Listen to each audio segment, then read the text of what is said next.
My stepdaughter's mom withheld her meds and filmed her panic attacks, so we put her in jail. 2 years later, she walked into my daughter's sweet 16 party, acting like nothing happened. When did someone's jealousy turn them into a monster? I knew I was in trouble when my 12-year-old stepdaughter Emma started asking for permission to hug me. After her parents divorced, Emma started living with me and her dad, and for the past 2 years we've built this amazing relationship, where she'd run to me after school excited to tell me about her day. She called me Mama, and always said I made the best mac and cheese even though it was literally from a box. Everything changed after her mom, Linda, got dumped by her boyfriend. Suddenly, Emma started coming home from weekend visits acting different. She'd pull away when I tried to hug her and ask weird questions like, "Do you actually love me, or do you just love daddy?" I thought it was normal preteen stuff until Emma mentioned her dad had cheated on her mom with me, which wasn't true. Linda cheated, and her dad and I met a year later. Linda then started calling during our movie nights, claiming Emma needed to talk to her right that second. She'd keep Emma on the phone for hours talking about loyalty and how real families stick together. It hurt that right after those calls, Emma began asking permission to hug me like something was wrong. When Linda discovered I'd gotten Emma into therapy for her anxiety, she twisted it completely, saying I thought Emma was broken and needed fixing. But the worst came when I found out Linda had been withholding Emma's anxiety medication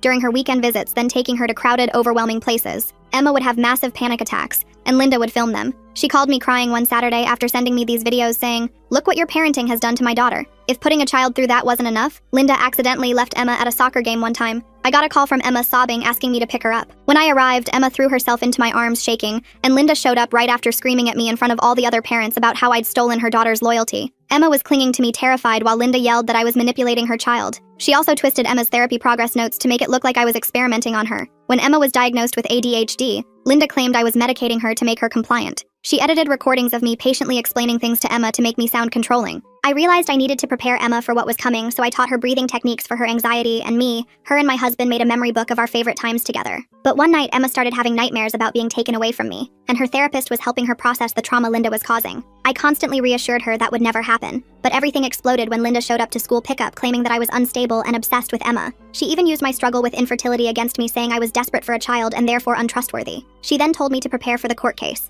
Linda's lawyer came out swinging on the first day of court, presenting Linda's doctored videos that made me sound controlling and claimed I was grooming Emma to choose me over her real mother. They showed the judge Emma's drawings that included me and the family, and said I'd forced her to draw them. Linda actually sat there nodding like everything was completely normal. But when our lawyer cross-examined Linda, she fell apart completely. When asked why she'd withheld Emma's medication, Linda claimed she was protecting her daughter from unnecessary substances. When pressed about filming Emma's panic attacks, she said she was documenting the abuse. The judge kept raising his eyebrows at her answers, and I could tell he wasn't buying any of it. Linda got so flustered she started rambling about how step-parents shouldn't have rights, and how I was stealing what belonged to her. The judge called for a break when our lawyer was done and said he wanted to hear from Emma directly, since this whole case was supposedly about what was best for her. Our lawyer had prepared Emma for this possibility, but so had Linda. She had been coaching her about what to say if she had to testify. That night, Emma barely touched her dinner. She kept asking if she would get in trouble for what she said tomorrow. Terry and I both told her to just tell the truth about how she felt, but I could see the conflict in her eyes. The next morning, Emma put on her favorite dress, the purple one with butterflies. She held my hand walking into the courthouse, but I could feel her trembling.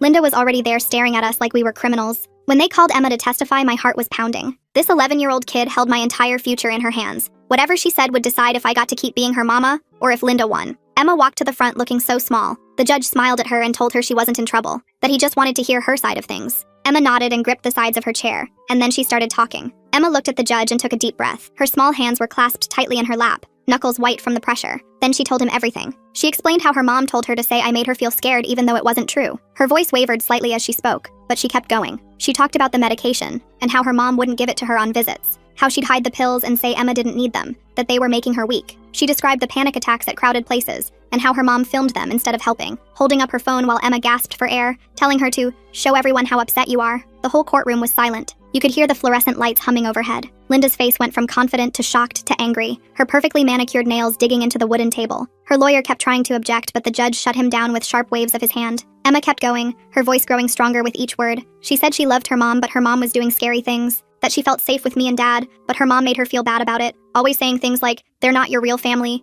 and "blood is thicker than water." When Emma talked about the soccer game, describing how her mother had screamed at her from the sidelines, Linda actually stood up. Her chair scraped loudly against the floor. Her lawyer had to pull her back down, whispering urgently in her ear. Emma's voice got shaky, but she kept talking. She said her mom told her I would leave once things got hard, that I didn't really love her, that I was just pretending to make her dad happy. But Emma said she knew that wasn't true because I was still there even with all the bad stuff happening, even when her mom made their lives miserable. The judge thanked Emma and she came back to sit with us. Her butterfly dress rustled as she walked, the same dress she'd worn to her spring concert. I wanted to hug her so bad but knew I couldn't in court. Terry squeezed her hand and whispered that she did great. I could see tears in his eyes that he was trying to blink away. Linda's lawyer tried to argue that we'd coached Emma, that we'd manipulated her testimony, fed her lines to say. He stood up dramatically, gesturing with his hands, but the judge wasn't having it. He said Emma's testimony matched the evidence we'd presented. The real therapy notes that showed Linda had been lying about Emma's progress, the medication records proving she hadn't been giving Emma her anxiety medication, the witness statements from the soccer game, including one from the referee who'd had to stop the game because of Linda's behavior. The judge made his ruling right there. He said Linda's behavior was harmful to Emma, that she deliberately caused distress to her daughter to win a custody battle, putting her own desires above her child's well-being. He ordered supervised visits only. Linda would have to complete counseling before any unsupervised time could be considered. His voice was stern, leaving no room for interpretation. Linda lost it. She started screaming that this wasn't over, that she'd never stop fighting for her daughter. Her voice echoed off the courtroom walls. Security had to escort her out while she yelled about corruption and how we'd bought off the judge. Her heels clicked frantically on the marble floor as they led her away. Emma was shaking when we left the courthouse. The October air was crisp, but she was sweating. She kept asking if her mom would come take her. We assured her that couldn't happen now. The judge's order was clear and legally binding, but I could see she didn't fully believe us, her eyes darting around the parking lot as if expecting her mother to jump out from behind a car. That night, Emma slept in our bed. She had nightmares and woke up crying twice, calling out for me in the darkness. Terry and I took turns comforting her, rubbing her back and reminding her she was safe. By morning, we were all exhausted but relieved it was over. The sun streaming through our bedroom windows felt like hope, except it wasn't over. Not even close. 3 days later, I got a call from Emma's school. It was a Thursday morning and I was in a meeting at work. The secretary sounded confused and slightly alarmed. She said Emma's mom was there saying she needed to speak to Emma urgently. Something about a family emergency involving Linda's mother. But the secretary remembered the court stuff and wanted to check with us first. I could hear commotion in the background. I told her absolutely not. Linda wasn't allowed unsupervised contact. The secretary said she'd handle it, but I could hear Linda yelling in the background, her voice getting louder and more aggressive. I grabbed my keys and drove to the school, running 2 yellow lights on the way. By the time I got there, Linda was gone. The principal, Mr. Harrison, said she'd threatened to call the police before finally leaving. He was visibly shaken, adjusting his tie nervously. He assured me they had the court order on file and wouldn't release Emma to her under any circumstances. But I could see the staff was shaken up. The secretary's hands were trembling as she filed papers. Emma heard about it from a friend who'd seen the commotion from their classroom window. She spent the rest of the day in the nurse's office with a stomach ache that was clearly anxiety. When I picked her up, she asked if we could move somewhere her mom couldn't find them. Maybe to another state, she suggested hopefully. It broke my heart to see her so scared. I started documenting everything meticulously. Every time Linda showed up somewhere she shouldn't be. Every phone call to the school. Every violation of the court order. I bought a special notebook just for this purpose. Our lawyer said to keep detailed records in case we needed them later, to note dates, times, witnesses, everything. The supervised visits were a disaster from the start. Linda was supposed to see Emma at a family center with a social worker present. The building smelled like disinfectant and had that institutional feeling that made everyone uncomfortable. The first visit, Emma came back saying her mom had whispered things when the social worker wasn't looking. Stuff about how I'd abandon her when things got tough, how her dad would choose me over her if he had to, how stepmothers in fairy tales were evil for a reason. The social worker, a young woman named Patricia, said she hadn't noticed anything concerning, but Emma was clearly upset, her face pale and drawn. She started having anxiety attacks the night before visits. She'd beg not to go, clinging to my arm, but the court order said she had to. We had no choice. Linda figured out our routine pretty quick. She must have been following us or had someone watching. She started showing up places. The grocery store where we shopped every Saturday morning. The park where Emma liked to read under the big oak tree. Emma's soccer practice at the community field. Always staying just far enough away that it wasn't technically violating the restraining order. But we saw her. Emma saw her. She'd be there in her car, watching, sometimes taking pictures with her phone. Other parents at soccer started asking questions. They'd heard about the court case from the incident at the game that had started all this. Now they saw Linda lurking around practices, sitting in her silver sedan at the far end of the parking lot. Some of them gave me sympathetic looks. Others whispered when I walked by, probably sharing gossip about our family drama. Emma quit soccer 2 weeks later, said she didn't like it anymore, that it wasn't fun, but I knew it was because she was scared her mom would cause another scene. She loved soccer, had been playing since she was 6, had trophies on her dresser and posters of her favorite players on her walls, but Linda had ruined that too. Then Linda enlisted help from her family. Her sister Danielle started calling the school with complaints, said she was concerned about Emma's welfare, that she'd noticed bruises when she saw her at the grocery store. There were no bruises. Emma hadn't even scraped her knee in months, but the school had to investigate every complaint. A social worker came to our house on a Tuesday afternoon. Emma had to show them her arms and legs, lifting her sleeves and pant legs while a stranger examined her. Answer questions about if anyone hurt her, if she felt safe, if she had enough to eat. She was humiliated, her cheeks burning red. The social worker found nothing concerning, but the damage was done. Emma felt like everyone was watching her, judging our family. She started wearing long sleeves even when it was warm. Linda's mom, Judith, got involved next. She was a severe woman who'd always disapproved of Terry's remarriage. She started showing up at Emma's choir concerts and school plays. She'd sit in the front row and stare at me with cold eyes. When Emma saw her, she'd forget her lines or miss her cue, her voice faltering mid-song. Her teacher asked if everything was okay at home, concerned about Emma's sudden stage fright. I tried to stay calm for Emma, but inside I was falling apart. I wasn't sleeping, lying awake listening for cars driving by slowly, wasn't eating much, my clothes starting to hang loose. Terry and I started arguing about what to do. He wanted to move, start fresh somewhere new where Linda couldn't find us. But I didn't want to uproot Emma from her school and friends. She'd already lost so much. Her best friend Sophia, her soccer team, her sense of security. The supervised visits got worse each week. Linda would spend the whole hour telling Emma how much she missed her,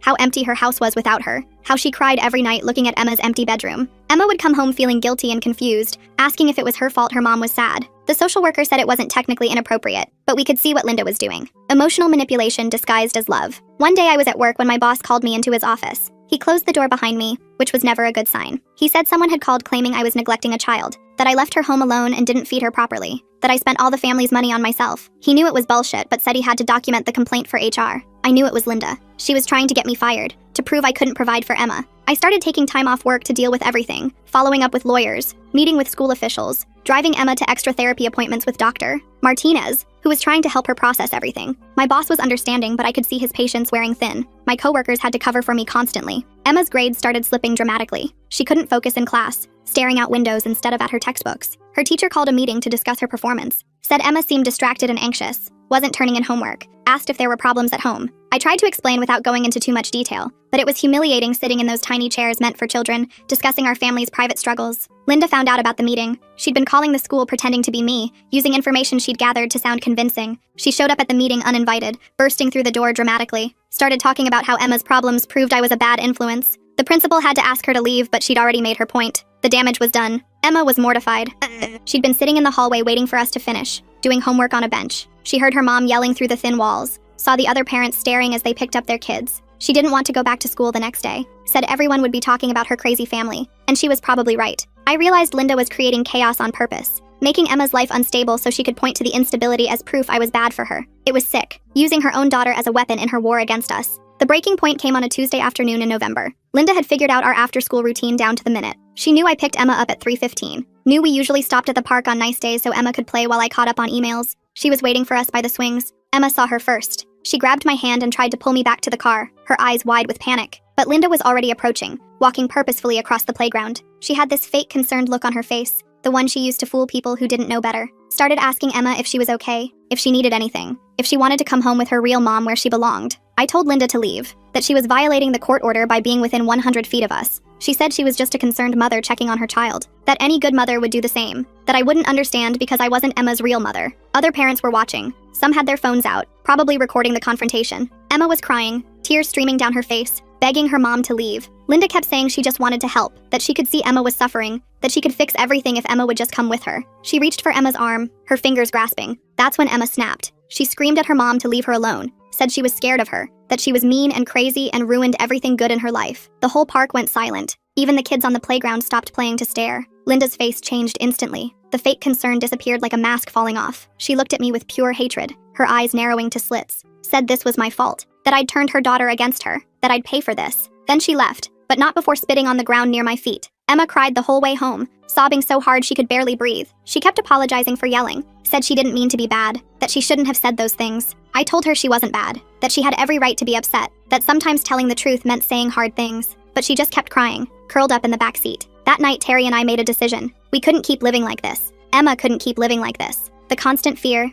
the anxiety, the disruption to her life. We called our lawyer and said we needed an emergency hearing. The harassment had to stop before it destroyed Emma completely. Our lawyer filed the next day. We included everything. The school visits documented by the principal, the false complaints to my employer and CPS, the stalking incidents with photos of her car, the witness statements from the park, including a video one parent had taken. We asked for a complete termination of Linda's visitation rights until she completed serious mental health treatment. Linda's response was immediate and vicious. She started calling the house non-stop, leaving voicemails about how we couldn't keep her from her daughter, how she'd never give up, how we'd regret crossing her. Terry had to change our number, which meant updating it everywhere and explaining to people why. But Linda found other ways. She created fake social media accounts to message Emma, telling her she was a bad daughter, that she'd regret choosing me, that blood was forever and I'd leave eventually when I got tired of playing mommy. We had to monitor all of Emma's online activity, checking her messages daily. Emma stopped wanting to leave the house entirely. She was scared of running into her mom, scared of another scene. She'd have panic attacks just thinking about going to the store. Her therapist increased her sessions to twice a week and started her on a new anxiety medication. The emergency hearing was scheduled for 2 weeks out. 2 weeks felt like forever when every day brought new stress. Linda ramped up her behavior. She started driving by our house at all hours, not stopping, just driving by slowly enough for us to see her. Emma saw her one night when she got up for water and didn't sleep for 2 days after. I was at my breaking point. I wasn't eating, surviving on coffee and crackers, wasn't sleeping, jumping at every sound, snapped at Terry over little things like leaving dishes in the sink. He was struggling too, dark circles under his eyes. We were both trying to protect Emma but felt like we were failing. Linda was winning by making our lives miserable. Then something shifted. Emma asked to talk to us one night after dinner. She said she was tired of being scared, tired of her mom controlling their lives. She wanted to fight back, not in a mean way, but by telling the truth about everything, by standing up for herself and our family. We helped Emma write a letter to the judge. She detailed every incident in her own words, every threat, every manipulation, how her mom made her feel worthless and scared, what she wanted for her future, to feel safe, to be happy, to not wake up afraid. It was heartbreaking to read but also showed how strong Emma was becoming. The night before the emergency hearing, Linda made one last play. She called Terry's parents, his sweet elderly parents who lived 3 states away and had health problems of their own, told them I was abusing their granddaughter, that Terry was enabling it, that they needed to intervene before something terrible happened. They called Terry confused and worried, his mother crying. Terry had to explain everything to them over speakerphone. They were horrified. Not at us, but at Linda. They offered to fly out for the hearing despite his father's recent hip surgery, to testify about what good parents we were. Terry cried after that call. His parents had never seen him cry, not even during the divorce when Linda had been at her worst. The morning of the hearing, Emma wore her butterfly dress again. She said it was her brave dress now. She held both our hands walking in, her grip firm and determined. Linda was already there with her lawyer. She looked confident, like she knew she'd win. She'd styled her hair and worn a conservative suit, playing the part of the concerned mother. But she didn't know about Emma's letter, didn't know about all the documentation we'd gathered, didn't know that 3 of Emma's teachers had written statements about Linda's disruptive behavior, didn't know the social worker from the supervised visits had filed concerns about Linda's mental state, didn't know we had security footage from several locations showing her stalking us. Our lawyer presented everything methodically, the phone records showing hundreds of calls, the false complaints with documentation proving they were lies, the stalking incidents with photos and videos, the witness statements from teachers, parents, and family friends, and finally Emma's letter. The judge read it carefully. His expression got more serious with each page. Linda's lawyer tried to argue we'd influenced Emma, that we'd coached her to say these things, but the judge asked Linda directly about each incident, asked her to explain her behavior. Linda couldn't. She kept saying she was just being a concerned mother, that we'd understand if Emma was really ours, that biology created bonds that couldn't be replicated. That comment made the judge's eyebrows shoot up. He asked Linda if she thought step-parents couldn't really love children. Linda went on a rant about how biology mattered, how I'd never understand a real mother's love, how Emma would realize that eventually and come back to her. She actually said that love wasn't enough, that DNA was what mattered. The judge had heard enough. He revoked Linda's visitation rights completely, said she needed a full psychological evaluation before any contact could be considered, extended the restraining order to include Emma's school and all activities, made it clear that any violation would result in jail time. His voice was firm and final. Linda stood up and screamed that this wasn't over, that she'd never stop fighting, that Emma was hers and always would be. Security moved toward her, but her lawyer grabbed her arm and dragged her out. You could hear her yelling all the way down the hall about justice and motherhood and corruption. Emma was shaking but smiling. She asked if it was really over,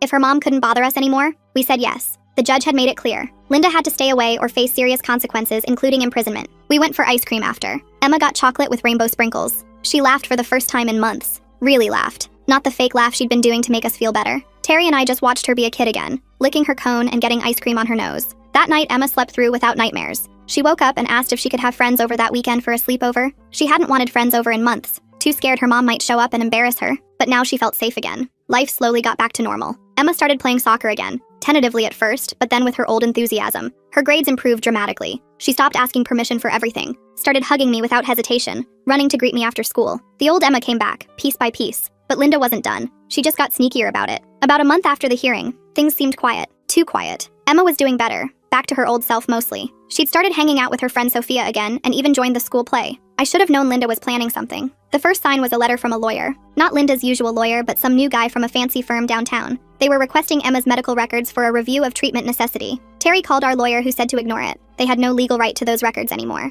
Then Emma's school called about a strange woman asking questions about Emma's attendance. The woman claimed to be from a child welfare organization doing a study on divorced families. But when the principal asked for credentials, she left quickly. The description matched Linda's sister Danielle. I started noticing cars following me to work. Different cars, but always staying 3 or 4 cars back. When I'd change lanes, they'd change lanes. When I'd pull into a parking lot, they'd drive past slowly. I got paranoid and started taking different routes every day. Emma mentioned her grandmother Judith had been texting her. I didn't even know she had Emma's number. The texts seemed innocent enough, just asking how school was and if she needed anything. But it felt wrong. We blocked the number, but new ones kept popping up. Terry's work started getting calls too. Anonymous complaints about him leaving early to deal with family drama. Someone reported him for using company resources for personal legal matters. His boss knew it was harassment, but still had to document everything. The stress was getting to him bad. Then Linda found a loophole. She couldn't contact Emma directly, but she started writing letters to Emma's teachers. Long, rambling things about how she was concerned for her daughter's education, how she wanted to be involved as any good mother would. The teachers had to forward them to the principal, who filed them away, but it was disruptive. One teacher, Mrs. Peterson, actually seemed sympathetic to Linda.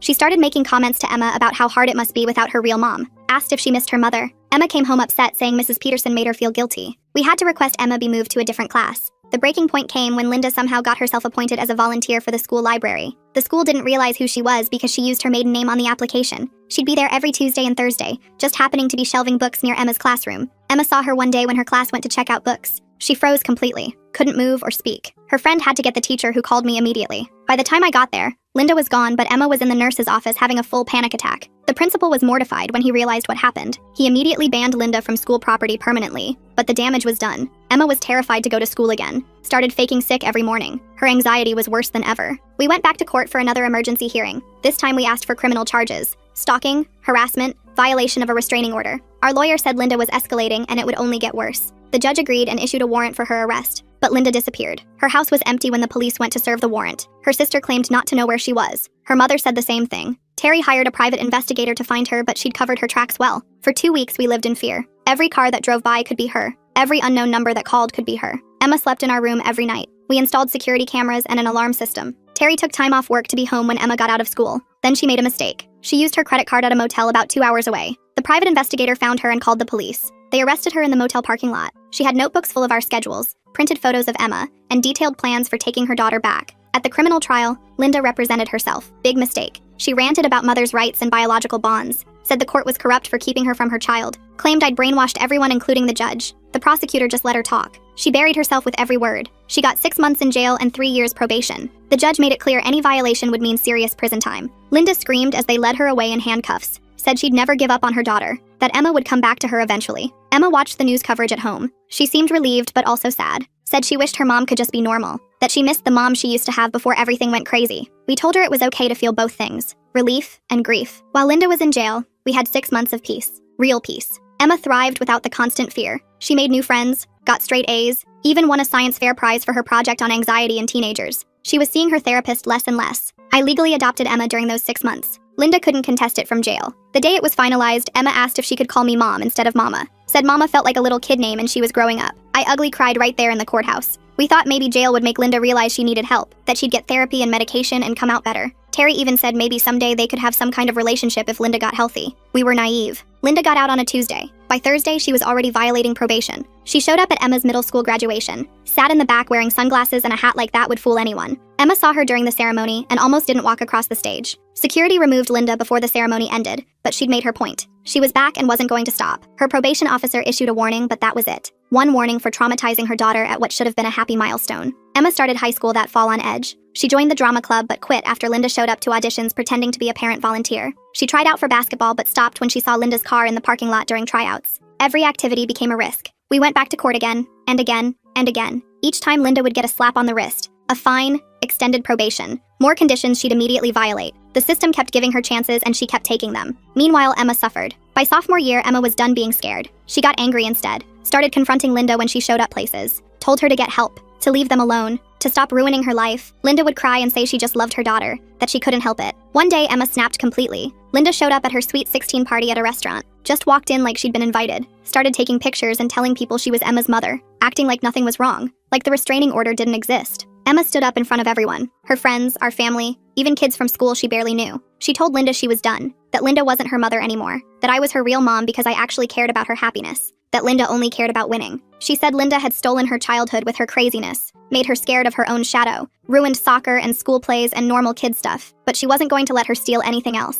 She was done being a victim, done letting Linda control her life with fear. Then Emma called the police herself, reported the restraining order violation, sat there eating cake while we waited for them to arrive. When they arrested Linda again, Emma didn't even look up from her conversation with her friends, just kept laughing and being a teenager. That was the turning point. Linda finally went to real prison, 18 months for repeated violations. The judge said she was a danger to her daughter's mental health, that she'd show no ability to control herself or respect the law. Linda didn't scream this time, just stared at Emma with this broken look. Emma felt guilty at first, said maybe she'd been too harsh, but her therapist helped her understand she'd just protected herself, that she had every right to be angry, that choosing her own well-being wasn't selfish. It was necessary and brave. We used those 18 months to really heal. Emma got her driver's license and a part-time job at a bookstore, started dating a nice kid named Marcus from her chemistry class, applied to colleges without looking over her shoulder. Normal teenage stuff that felt like miracles to us. She decided to write her college essay about overcoming family trauma, about learning that DNA doesn't make a parent, that love is shown through actions, not biology, about how her stepmom became her real mom by just being there. I cried reading it. Terry cried too.